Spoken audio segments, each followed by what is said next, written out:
So kung kanina, sa sample problem number 1 natin, nag-design tayo.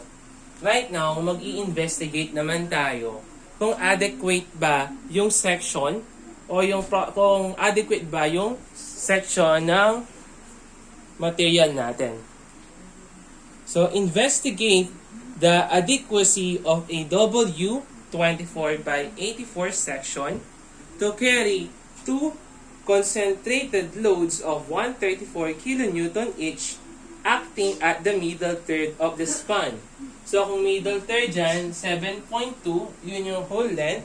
I-divide natin by 3. So we will have 7.2 divided by 3, we will have 2.4 meter. So 2.4 meter dito, sa gitna, ganun din, and pati dun sa huling part.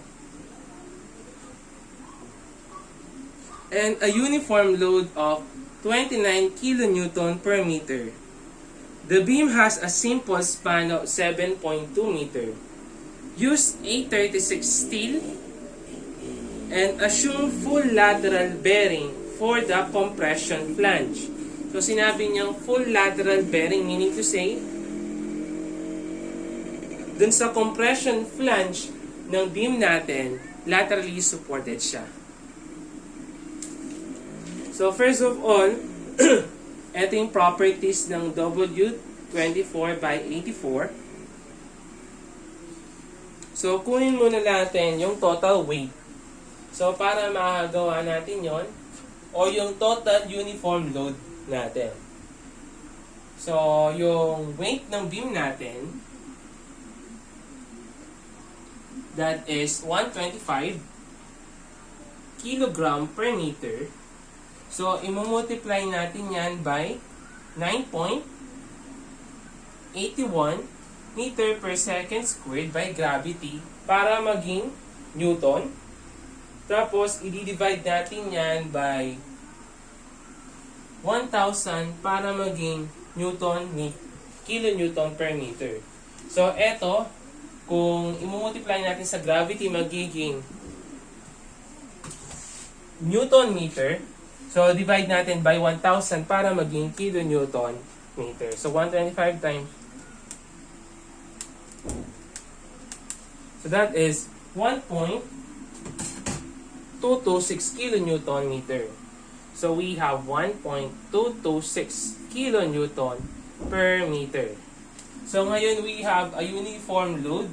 So, sabihin natin total. So, that will become 29 plus 1.226. So, yung total uniform load natin is equal to 30.226. So, yung main goal natin dito, para ma-check natin kung adequate ba yung section natin, yung mangyayari lang naman is i-skip natin yung maraming process na ginawa natin sa pagde-design. So, hanggang step number 9 tayo. So, gagawin natin, i-skip natin yung step 1 hanggang step 5. Proceed tayo sa step 6, which is kunin natin yung total load. And at the same time, i-check natin. So, kung meron tayong section, yung gagawin lang naman natin is i-check natin kung yung bang mga actual natin is less than or equal siya dun sa mga allowable. So, kailangan mag-less than or equal yan sa mga allowable para maging safe yung structure natin. So, first, i-check muna natin yung check muna natin yung actual bending natin.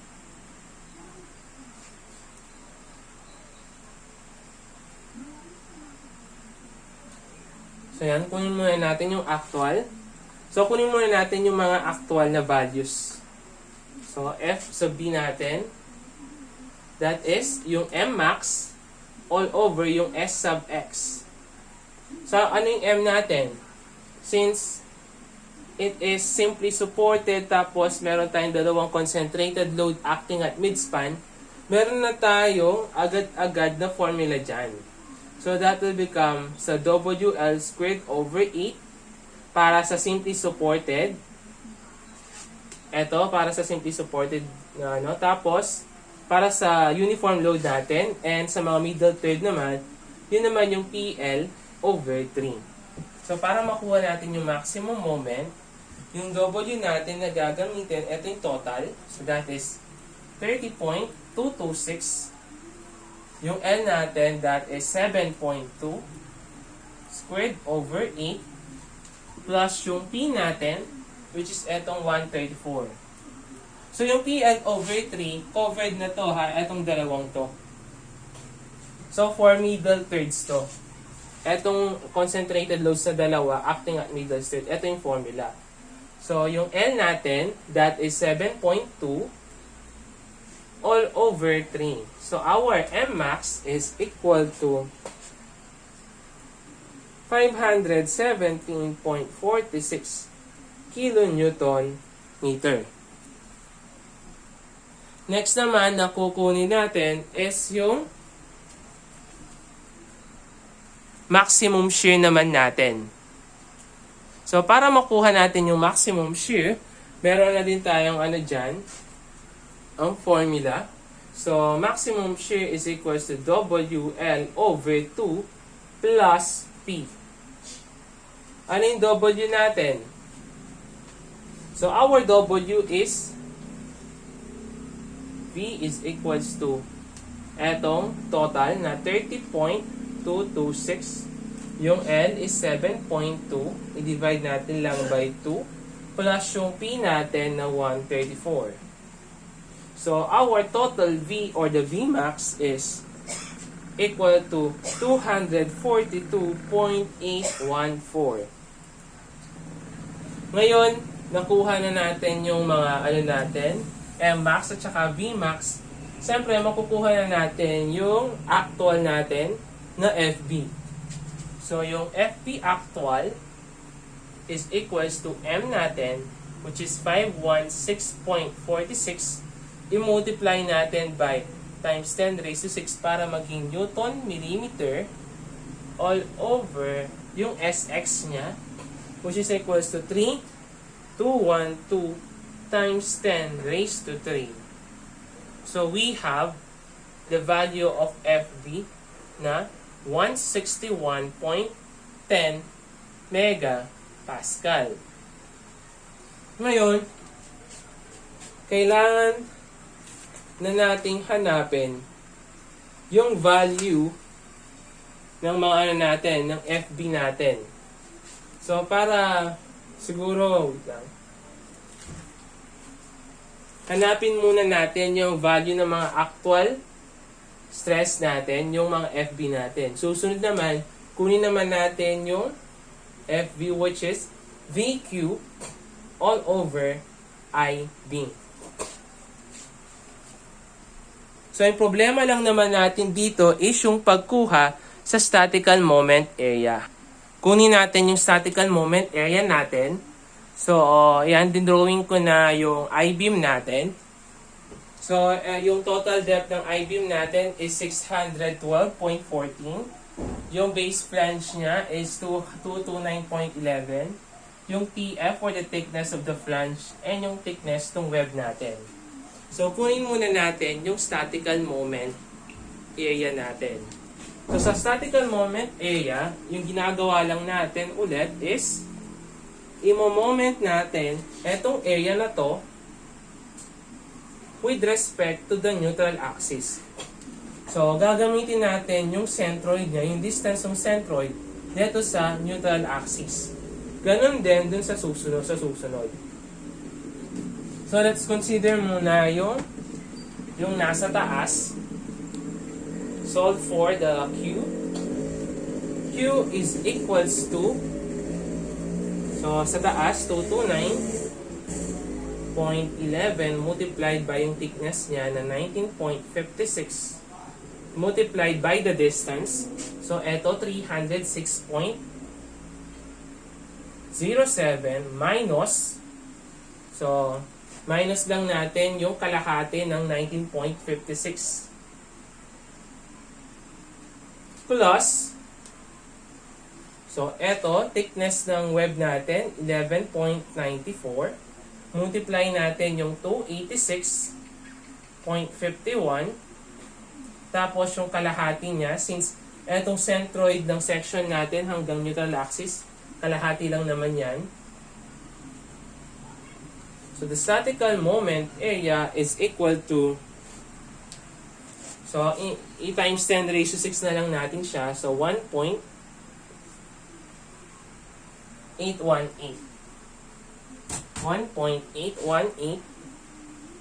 times 10 raised to 6 cubic millimeter.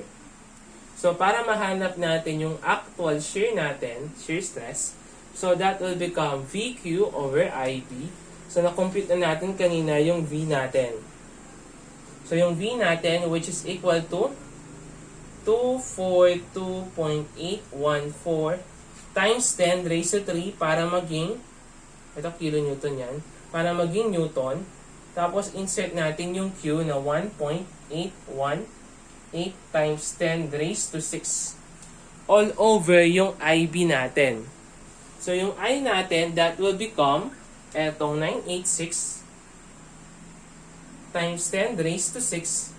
Tapos, yung B natin, yun naman yung width na dinaanan ng neutral axis. So, in this example, yung dinaanan na width ng neutral axis, yun yung thickness. O yun yung thickness ng web natin. So, FB is equal to 37.5 megapascal.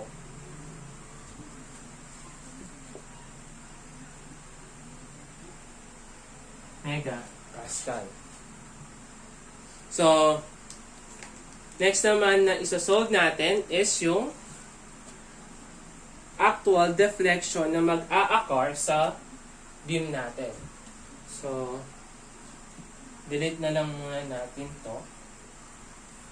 So, yon, kunin muna natin yung mga actual. So, mamaya na lang natin i-compare sa mga allowable natin para isahan na lang. So, yan yung procedure natin. So, kapag given yung section natin, hanapin mo lang yung mga yung actual, i-compare mo lang dun sa allowable. So, para makuha natin yung actual deflection, so, meron na given na formula yan. So, magme-memorize na lang kayo. So, since given lang yan, pagko-combine lang natin yung maximum deflection ng uniformly distributed load at saka yung mga concentrated load acting at middle thirds. So, eto sa uniform loads, 5WL raised to 4 all over 384 EI plus din sa mga middle thirds, we have 23 PL cube all over 648 EI. So, i-apply lang natin yan. So, yung actual deflection natin, 5. Yung W na ginagamit natin, that is 30.226. So, naka-Newton millimeter na yan. Tapos, yung L natin, that is 7,000. So, yung gagamitin natin unit dito is Newton at saka millimeter. At saka megapascal lang. 7,200. So, raised to the 4th. All over 384. Yung E natin, that is 200,000 megapascal. Yung I natin, which is etong 986 times 10 raised to 6 plus etong 23. 23, yung P natin, that is 134. So, in terms of Newton, that is 134 times 10 raised to 3.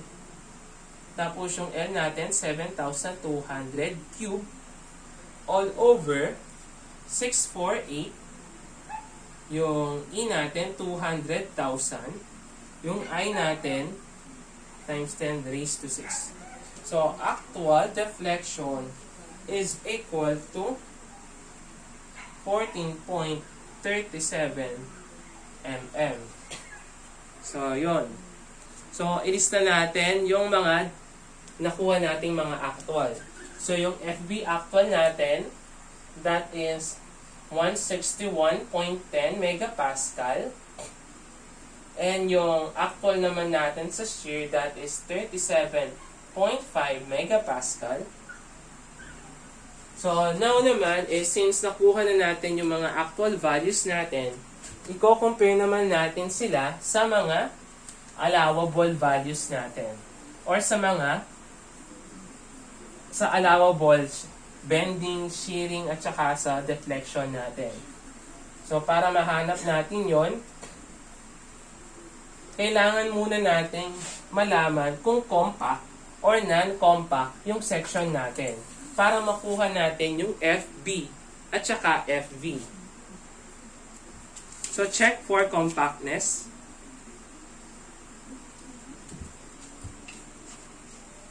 So, check for compactness.